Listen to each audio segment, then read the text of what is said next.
African leaders are convening in Beijing for the 9th Forum on the China-Africa Cooperation Summit. As China emphasizes its shift towards green technologies, questions arise about whether this focus will align with the pressing needs of African leaders. They seek reassurances regarding investments and a more balanced trade relationship. This report tells you more. On the surface, it's all smiles and handshakes in Beijing, as African leaders gathered for a major tri-annual meeting.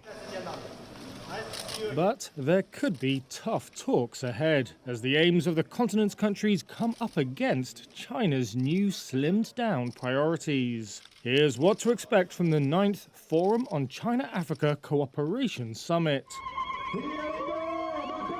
Put simply, differences could occur over levels of trade and investment. China's relationship with African countries has long been associated with lending for infrastructure. But Africa's biggest two-way lender, investor and trade partner wants to move away from funding such big-ticket projects. Instead, it wants the 50 African nations at the summit to take more of its goods, particularly around green technologies. However, African leaders are seeking a more reciprocal relationship over trade. Delegates want to hear how China plans to meet an unfulfilled pledge from the last summit in 2021 to buy $300 billion worth of goods. Echoing the aspirations of other leaders, South Africa's President Cyril Ramaphosa has told Xi Jinping that he wants to narrow his country's trade deficit with China. But analysts say Beijing's market access barriers are too strict, preventing African food exporters from selling into the 1.4 billion-strong consumer market. From China's trade perspective, its top priority is to find buyers for its electric vehicles and solar panels. The United States and the European Union say those are areas in which China has overcapacity, and Western curbs on Chinese exports are looming.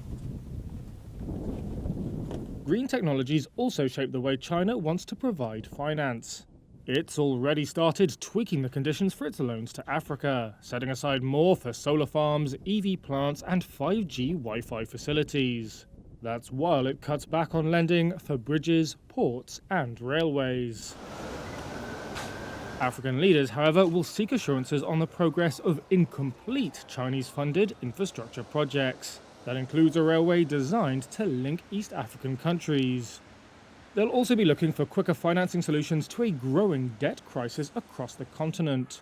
However, China will likely be cautious about more funding commitments. That's following debt restructuring bids in economies such as Chad, Ethiopia, Ghana and Zambia since the 2021 summit. China may also have one eye on an ongoing geopolitical battle for influence in Africa. To avoid losing market share, the United States has started hosting African leaders. Britain, Italy, Russia and South Korea have also held Africa summits in recent years, recognizing the potential of the region's young population and its 54 UN seats. China's outsized role in both finance and trade, however, means this summit remains the biggest show in town.